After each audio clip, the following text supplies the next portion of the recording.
ஓம் சாந்தி. 25/6/2026 சாக்கார முரளி. சிவபாபா சொல்கிறாங்க, இனிமையான குழந்தைகளே, தூய்மை ஆவதற்கான ஒரே ஒரு உபாயம் தந்தையின் நினைவு. நினைவின் முயற்சி தான் கடைசியில் பயன்படும். கேள்வி: சங்கம யுகத்தில் எந்த ஒரு திலகத்தை அணிவிப்பதால் சொர்க்கத்தின் ராஜ திலகம் கிடைத்துவிடும்? பதில்: சங்கம யுகத்தில் இதே திலகத்தை அணிவியுங்கள், அதாவது சூடிக்கொள்ளுங்கள், வச்சுக்கோங்கன்றார்.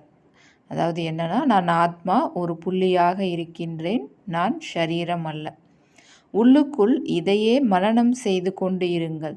அதாவது நான் ஆத்மா, நான் தந்தையிடமிருந்து ஆஸ்தியை அடைய வேண்டும். பாபாவும் புள்ளியாக உள்ளார், நானும் புள்ளியாக உள்ளேன். இந்த திலகத்தின் மூலம் சொர்க்கத்தின் ராஜ திலகம் கிடைத்துவிடும். பாபா சொல்கிறார், நான் கேரண்டி தருகிறேன். நீங்கள் நினைவு செய்வீர்களானால் அரை கல்பத்திற்கு அழுவதிலிருந்து விடுபட்டு விடுவீர்கள். ஓம் சாந்தி. நான் ஆத்மா, தந்தையை அவசியம் நினைவு செய்ய வேண்டும். அப்பொழுதுதான் தூய்மையாக முடியும். இந்த அக்கறை இருக்க வேண்டும். முயற்சி என்றாலே இதுதான். அதாவது நினைவில் இருக்கிறதுக்கான முயற்சி செய்யணுன்றார். அந்த முயற்சியில் குழந்தைகள் ஈடுபடுவது இல்லை. மாயா அதிகமாக தொந்தரவு செய்கிறது. ஒரு தந்தையின் நினைவை மறக்கும்படி செய்துவிடுகிறது. மற்றவர்களின் நினைவு வந்துவிடுகின்றது. தந்தை அல்லது நாயகனை நினைவு செய்வது இல்லை. இப்படிப்பட்ட நாயகனை குறைந்தது 8 மணி நேரமாவது நினைவு செய்வதற்கான சேவையை தர வேண்டும். அதாவது நாயகனை நினைவு செய்வதற்கான உதவியை செய்ய வேண்டும். அல்லது குழந்தைகள் தந்தையை நினைவு செய்ய வேண்டும். இதுதான் மிகப்பெரிய முயற்சியாகும். தன்னை ஆத்மா அஷரீரி என உணருங்கள். இப்பொழுது நாம் திரும்பிச் செல்ல வேண்டும். இந்த முயற்சியை அதிகம் செய்ய வேண்டும். பாபா சொல்கிறாங்க, காலையில் குளியல் முதலியன செய்துவிட்டு பிறகு தனிமையில் மேலே மொட்டை மாடியில் அல்லது ஹாலில் வந்து அமர்ந்து கொள்ளுங்கள். எவ்வளவு தனிமை உள்ளதோ அவ்வளவு நல்லது. எப்போதும் இதே சிந்தனை செய்யுங்கள். நாம் பாபாவை நினைவு செய்ய வேண்டும். பாபாவிடமிருந்து முழு ஆஸ்தி பெற வேண்டும். இதே சிந்தனை தான் நமக்குள்ளார ஓடிட்டுருக்கணுன்றார். இந்த முயற்சியை ஒவ்வொரு 5000 ஆண்டுகளுக்கு ஒரு முறை நீங்கள் செய்ய வேண்டியுள்ளது. சத்யுகம், திரேதாயுகம், துவாபரயுகம், கலியுகம் எங்குமே நீங்கள் இந்த முயற்சி செய்ய வேண்டியது இருக்காது. ஏன்னா சங்கம யுகத்தில் தான் பாபா வரார். இப்போ தான் வந்து சொல்கிறாரு, இப்போ தான் நம்ம இந்த முயற்சியை செய்யணுன்றார். வேறு எப்பொழுதுமே தந்தை வருவது இல்லை. பாபா சொல்கிறாங்க, அநேக குழந்தைகள் தந்தையை மறந்து விடுகின்றனர். அதனால் அதிக ஏமாற்றம் அடைகின்றனர். ராவணன் அதிகமாக ஏமாற்றக்கூடியவன். அதனால் பாபா சொல்கிறார், தினந்தோறும் காலையில் எழுந்து இந்த விசாசாகர் மந்தன் செய்யுங்கள். அதாவது ஞானத்தை சிந்தனை செய்யுங்க. மற்றும் இதற்கான சார்ட் வையுங்கள். அதாவது எவ்வளவு நேரம் நாம் பாபாவை நினைவு செய்தோம், எவ்வளவு கரை நீங்கி இருக்கும் அப்படின்னு சார்ட் வைக்க சொல்கிறாங்க பாபா. எல்லாமே நினைவின் ஆதாரத்தில் தான் உள்ளது. குழந்தைகள் தங்களின் முழு ஆஸ்தியையும் பெறுவதற்காக முழுமையாக முயற்சி செய்ய வேண்டும். நரனிலிருந்து நாராயணனாக வேண்டும். இது உண்மையான சத்திய நாராயணனின் கதையாகும்.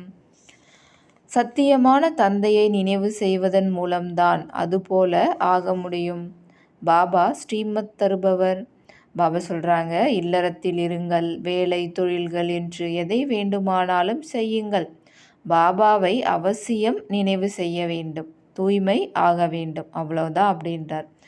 நினைவு செய்யவில்லை என்றால் ராவணனிடம் எங்காவது ஏமாற்றம் அடைந்து கொண்டே இருப்பார்கள். அதனால் நினைவின் முக்கிய விஷயத்தை புரிய வைக்கிறார். இல்லைனா எங்கேயாவது புத்தி போய் மாட்டிக்கும். அதனால் பாபா என்னை நினைவு செஞ்சிட்டே இருங்கன்றார். பாபா அடிக்கடி புரிய வைக்கிறாங்க என்னன்னு, தன்னை ஆத்மா என உணர்ந்து தந்தையை நினைவு செய்யுங்கள். இல்லை என்றால் கடைசியில் மிக மிக வருத்தப்படுவீர்கள். அதிகமாக ஏமாற்றம் அடைவீர்கள். தூய்மை இழந்தவர்களை தூய்மை ஆக்குவதற்காகவே தந்தை வருகின்றார்.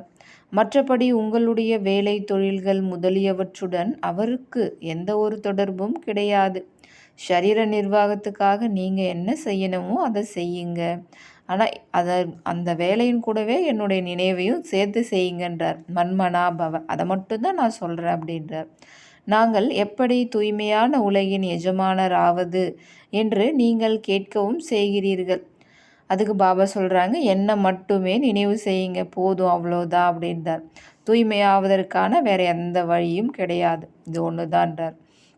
எவ்வளோதான் தான புண்ணியம் செஞ்சாலும், எவ்வளோதான் முயற்சி செஞ்சாலும் சரி, நெருப்புக்குள்ளார வருவதும் போவதுமாக இருந்தாலும் சரி, அதனால் எந்த ஒரு பயனும் கிடையாது.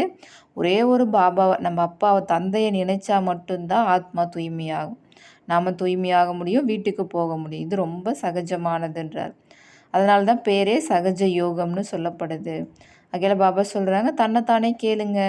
நாம் நம்முடைய இனிமையிலும் இனிமையான தந்தையை ஒரு நாளில் எவ்வளோ நேரம் நினைவு செய்கிறோம் அப்படின்னு கேட்க சொல்கிறார். பாபா சொல்கிறாங்க, தூக்கத்திலோ எந்த ஒரு பாவமும் நடப்பது இல்லை, அசரீரி ஆகிவிடுகின்றனர். மற்றபடி பகலில் அநேக பாவங்கள் நடைபெற்று கொண்டே இருக்கின்றன. மேலும் பழைய பாவங்களும் நிறைய உள்ளன. நினைவின் முயற்சியை செய்ய வேண்டும். இங்கே வருகிறீர்கள் என்றால் இந்த முயற்சியை செய்ய வேண்டும். வெளி உலகின் வீண் சிந்தனைகளை அப்புறப்படுத்திவிடுங்கள். இல்லையென்றால் வாயுமண்டலத்தை மிகவும் கெடுத்து விடுகின்றனர். அதாவது இப்போ பாபா வீட்டுக்கு வரோம் அப்படின்னா, அது மதுபன் ஆகட்டும், இல்லை சென்டர் ஆகட்டும், எங்கே வந்தாலும் அங்கே வந்தோன்னா பாபாவுடைய நினைவில் தான் இருக்கணும். அங்கே வீட்டை பற்றியோ இல்லை அங்கே செய்யக்கூடிய தொழிலை பற்றியோ அந்த மாதிரி சிந்தனைகள் வரக்கூடாது அப்படின்றார். ஏன்னா அப்புறம் வாத்தாவரன் மாறிடுன்றார். சில நேரம் குழந்தைகளுடைய நினைவு வரும், சில நேரம் குருவினுடைய நினைவு வரும். இந்த மாதிரி எண்ணங்கள் வந்துக்கிட்டே இருந்தது அப்படின்னா அப்போ வாயுமண்டலம் கெட்டு போயிடுன்றார். முயற்சி செய்யாதவர்கள் விக்னங்களை ஏற்படுத்துவார்கள். இவை அவ்வளவு நுட்பமான விஷயங்களாகும். நீங்களும் இப்பொழுது அறிவீர்கள், பிறகு ஒருபோதும் அறிந்து கொள்ள மாட்டீர்கள். பாபா இப்பொழுதுதான் ஆஸ்தியை தருகிறார், பிறகு அரைக்கல்பத்திற்கு கவலையற்று இருப்பார். லௌகிக்க தந்தையின் சிந்தனை மற்றும் எல்லையற்ற தந்தையின் சிந்தனைக்கிடையில் எவ்வளவு வேறுபாடு உள்ளது. சத்யுகத்தில் யாருமே நினைவு செய்வது இல்லை. பாபா சொல்கிறாங்க, உங்களுக்கு நான் அவ்வளோ சுகம் தரேன், அதனால் உங்களுக்கு அங்கே, அதாவது சத்யுகத்தில் என்னை நினைவு செய்வதற்கான அவசியமே இருக்காது.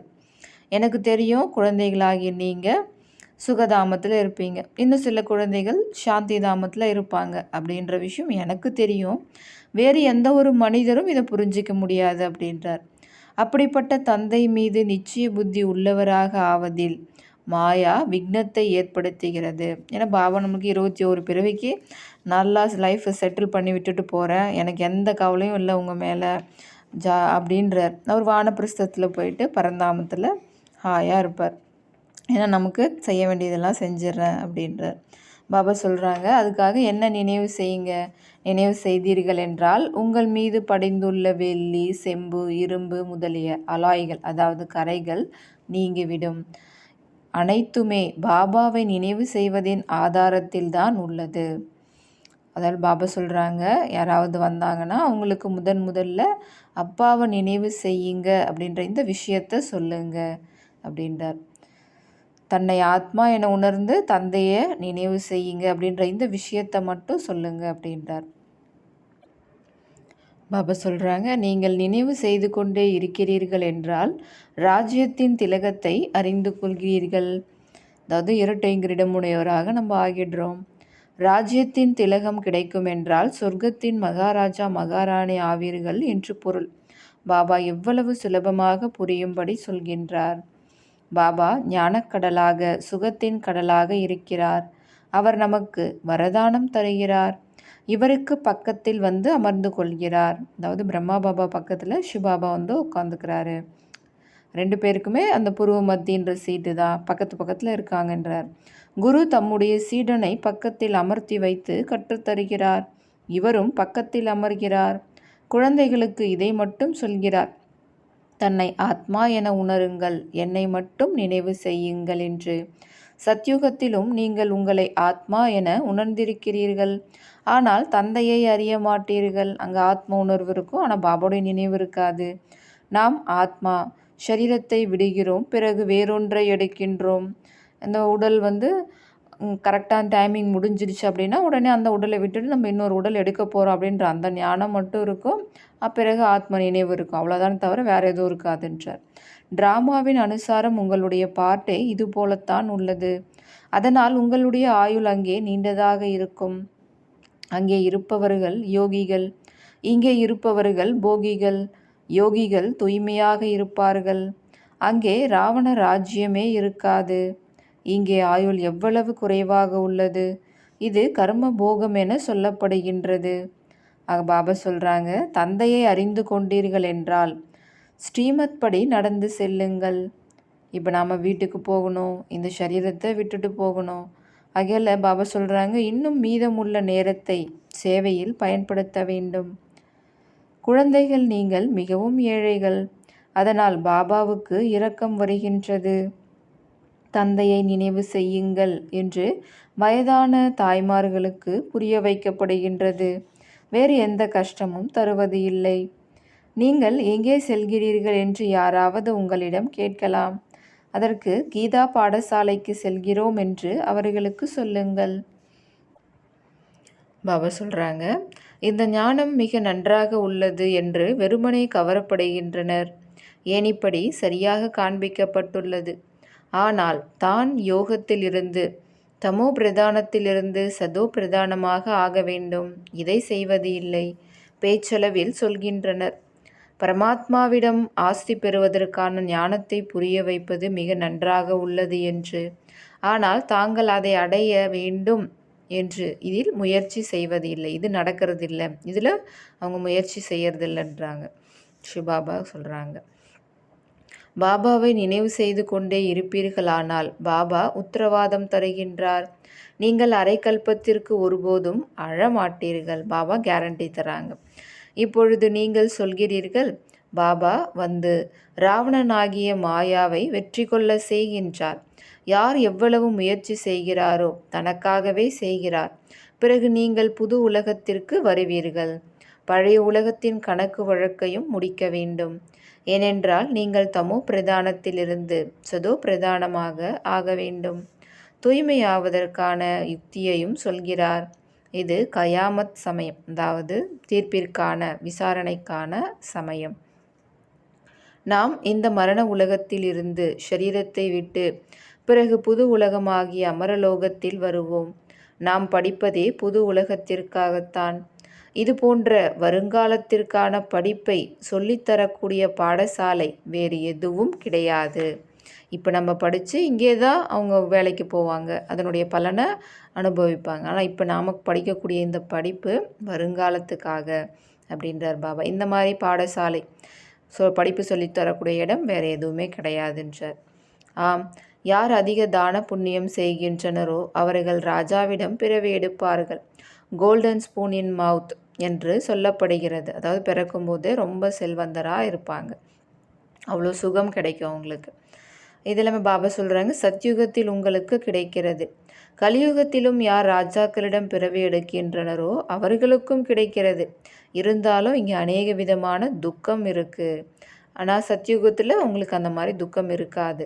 ஒருபோதும் நோய்வாய்ப்பட மாட்டீர்கள். சொர்க்கத்தில் தங்க ஸ்பூன். இங்கே அல்ப காலத்திற்கான ராஜ்யம். அங்கேயும் நம்மளுக்கு சதா சுகம் இருக்குன்றார். இங்கே அல்ப காலத்துக்கு தான்றார், கொஞ்ச காலத்துக்கு தான். உங்களுடையது 21 பிறவைகளுக்கானது.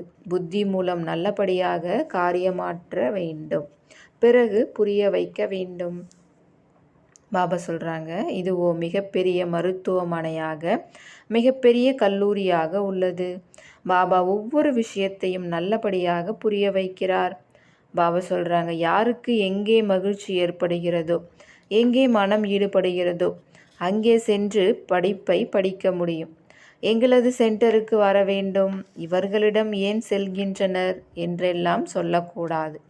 யாருக்கு எங்கே வேண்டுமோ அங்கே செல்லலாம். விஷயமோ ஒன்றுதான். முரளையோ படித்து சொல்கின்றனர். அந்த முரளி இங்கிருந்து செல்கிறது. பிறகு சிலர் விஸ்தாரமாக நன்கு புரிய வைக்கின்றனர். சிலர் படித்துவிட்டு மட்டும் சொல்கின்றனர். பாபா சொல்கிறாங்க, எங்கே சொற்பொழிவு இருந்தாலும் முதலில் சொல்லுங்கள். சிவபாபா சொல்கிறாங்க, தன் ஆத்மான்னு உணர்ந்து தந்தையாக என்ன நினைவு செய்தீங்க அப்படின்னா உங்களுடைய விகர்மங்கள் விநாசமாயிடும். மேலும் நீங்கள் தூய்மையாகிடுவீங்க. பிறகு தூய்மையான உலகத்துக்கு எஜமானராக ஆயிடுவீங்க அப்படின்னு எங்கே சொற்பொழிவு செய்தாலும் முதல்ல இது சொல்லுங்க. எளிமையாக பாபா எவ்வளோ அழகாக புரிய வைக்கிறாரு. நல்லது. இனிமையிலும் இனிமையான தேடி கண்டெடுக்கப்பட்ட செல்ல குழந்தைகளுக்கு தாயும் தந்தையும் ஆகிய பாப் தாதாவின் அன்பு நினைவுகள் மற்றும் காலை வணக்கம். ஆன்மீக குழந்தைகளுக்கு ஆன்மீக தந்தையின் நமஸ்காரம். ஆன்மீக தந்தைக்கு ஆன்மீக குழந்தைகளின் அன்பு நினைவுகள், காலை வணக்கம் மற்றும் நமஸ்காரம்.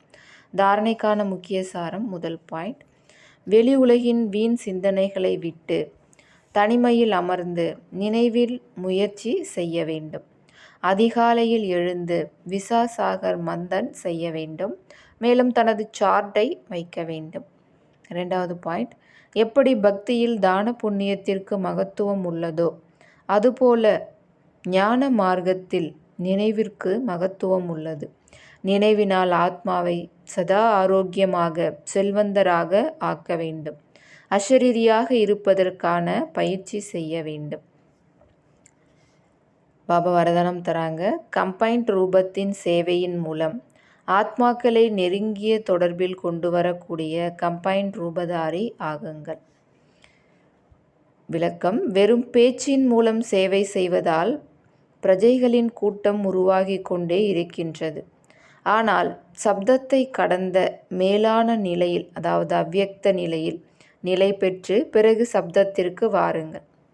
முதலில் அவ்யக்த நிலை, இந்த உடலிலிருந்து விடுபட்ட நிலை, பிறகு சப்தத்தில் வருவது, பிறகு இந்த உடலில் வருவது.